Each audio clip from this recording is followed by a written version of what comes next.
Assalamualaikum warahmatullahi wabarakatuh. Halo semuanya, perkenalkan nama saya Nala Rati. Saya di sini akan menjelaskan materi tentang ringkasan atau abstrak yang ada dalam materi Bahasa Indonesia. Langsung saja pada penjelasannya, yaitu ada pengertian ringkasan atau abstrak. Ringkasan merupakan alih bahasa dari summary. Istilah ini mengandung makna sebagai salah satu wujud atau bentuk penyingkatan suatu informasi dengan menyajikan informasi atau butir poin pentingnya saja. Selain itu, ada juga istilah yang berkerabat dengan ringkasan, yaitu abstrak. Istilah ini biasa digunakan dalam konteks tulisan ilmiah seperti tulisan-tulisan dalam jurnal ilmiah, skripsi, disertasi, dan lain-lain. Abstrak merupakan intisari dari sebuah tulisan dalam bentuk mini. Menurut Parera 1982, mengartikan intisari atau abstrak ini sebagai bentuk rangkuman yang sangat ketat dan dipergunakan dalam bidang pengetahuan dan industri.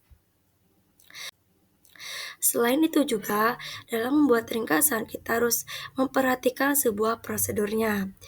Dalam membuat prosedur pembuatan ringkasan, kita harus memperhatikan beberapa langkah, yaitu ada membaca, menyeleksi, menulis, dan membandingkan. Juga ada penting tidaknya sebuah informasi dapat dilihat dari satu, bagian bacaan tersebut berisi informasi yang dibutuhkan pembacanya.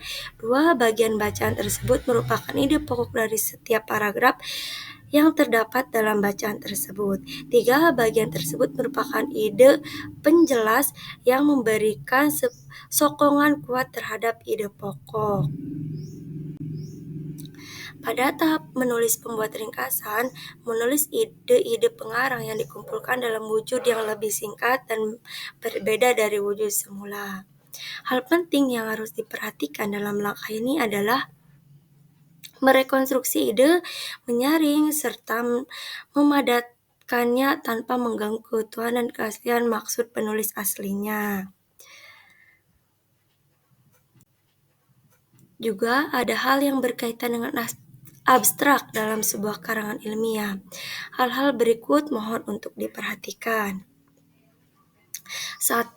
Abstrak merupakan bentuk penyajian singkat dari sebuah laporan atau dokumen yang ditulis secara baik, teknis, dan teliti. Yang kedua yaitu abstrak kritik atau penafsiran penulis abstrak.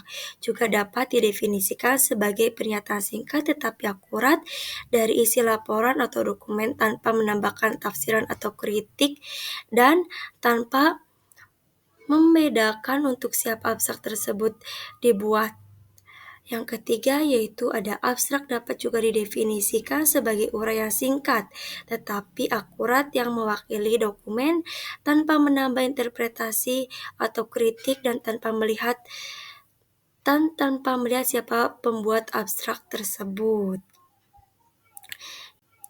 Yang terakhir itu adalah kesimpulan dari materi tersebut, yaitu ringkasan adalah penyajian suatu informasi dalam bentuk yang singkat dan efektif.